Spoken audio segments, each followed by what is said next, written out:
समाचार, शैक्षिकी सामग्री और टिप्पणी प्रदान करता है। यह प्रस्तुत जानकारी सार्वजनिक रूप से उपलब्ध स्रोतों, समाचार रिपोर्टों और प्रासंगिक विषयों की हमारी समझ पर आधारित है। हालांकि हम सटीकता और निष्पक्षता के लिए प्रयास करते हैं, हम प्रदान की गई किसी भी जानकारी की पूर्णता या पूर्ण शुद्धता की गारंटी नहीं देते हैं। आज के विषय में आपका स्वागत है। दारुल उलूम हिक्कानिया मदरसा खैबर पख्तूनख्वा में हुए घातक बम विस्फोट का विस्तृत विवरण, जिसमें तारीख, स्थान, हताहतों की संख्या और विस्फोट का पैमाना शामिल है। ये बम विस्फोट पाकिस्तान के लिए क्यों महत्वपूर्ण है, इसके राजनीतिक निहितार्थ और धार्मिक चरमपंथ, आतंकवाद के संदर्भ में इसकी व्यापक प्रासंगिकता और क्षेत्र पर इसका प्रभाव। मदरसा की स्थापना, अकोरा खट्टेक में इसका स्थान और पाकिस्तान के धार्मिक परिदृश्य में इसकी भूमिका। संस्थापक मौलाना समीउल हक पर ध्यान केंद्रित करें, जिन्हें अक्सर तालिबान का पिता कहा जाता था। क्षेत्र पर उनका राजनीतिक और वैचारिक प्रभाव। मदरसा ने किस तरह से आतंकवादियों को आकार दिया है, खासकर कट्टरपंथी इस्लामी शिक्षाओं के साथ इसके जुड़ाव और अफगान तालिबान के साथ इसके संबंधों के संदर्भ में। दारुल उलूम हिक्कानिया में प्रदान की जाने वाली शिक्षा और प्रशिक्षण के प्रकार की विस्तृत जांच, खासकर धार्मिक विद्वानों और छात्रों को तैयार करने में इसकी भूमिका, जो बाद में सशस्त्र समूहों में शामिल हो गए। पाकिस्तान के भूगोल में खैबर पख्तूनख्वा का महत्व और अफगानिस्तान से इसकी निकटता। खैबर पख्तूनख्वा में उग्रवाद के इतिहास में गहराई से जाना, जिसमें पाकिस्तानी तालिबान, टीटीपी, लश्कर-ए-तैयबा और अन्य समूहों का उदय शामिल है।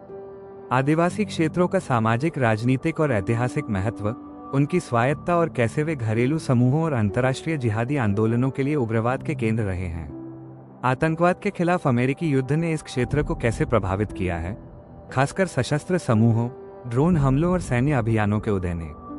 बम विस्फोट का चरणबद्ध विवरण, जिसमें घटनाओं का समय, स्थान और क्रम शामिल है।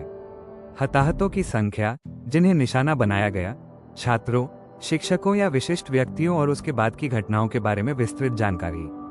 पाकिस्तानी अधिकारियों ने कैसे जांच की, बम का फोरेंसिक विश्लेषण और अपराधियों के बारे में कोई संभावित सुराग। इस्तेमाल किए गए विस्फोटक का प्रकार, विस्फोट का स्थान और हमलावरों द्वारा अपनाए गए संभावित तरीके। जीवित बचे लोगों, पुलिस और स्थानीय निवासियों से प्रत्यक्ष विवरण।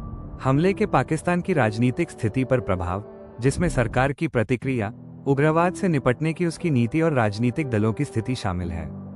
इस बम विस्फोट का तहरीक-ए-तालिबान पाकिस्तान, टीटीपी, जैसे आतंकवादी समूहों से क्या संबंध हो सकता है और इसके क्या संभावित राजनीतिक परिणाम हो सकते हैं।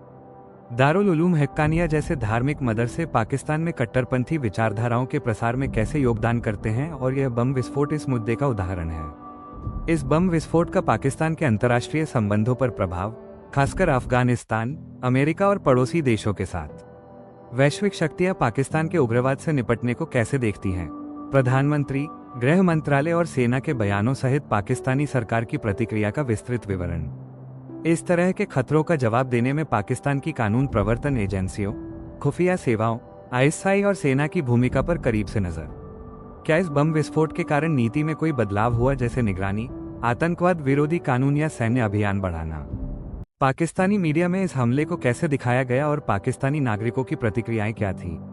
उग्रवाद और सरकारी कार्रवाई के बारे में जनता की भावना का विश्लेषण।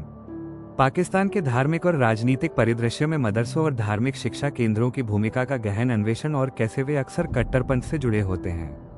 कैसे धार्मिक शिक्षा, विशेष रूप से रूढ़िवादी संस्थानों में, युवाओं के कट्टरपंथीकरण में योगदान दे सकती है। मदरसों के वित्तपोषण के मुद्दों से सरकार के ऐतिहासिक संबंध और क्या राज्य ने इन संस्थानों को विनियमित करने के लिए कदम उठाए हैं। धार्मिक शिक्षा केंद्रों में सुधार और आतंकवाद का समर्थन करने वाले संस्थानों के खिलाफ कार्रवाई करने के लिए पाकिस्तान पर वैश्विक दबाव।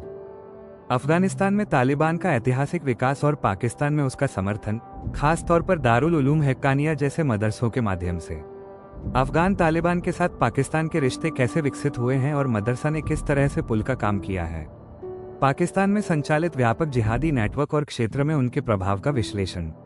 ये समझना कि मदरसा इन समूहों को वैचारिक और तार्किक समर्थन कैसे प्रदान करता है। खैबर पख्तूनख्वा में स्थानीय समुदाय के लिए आर्थिक और सामाजिक परिणाम, खास तौर पर मदरसा के आसपास के क्षेत्रों में।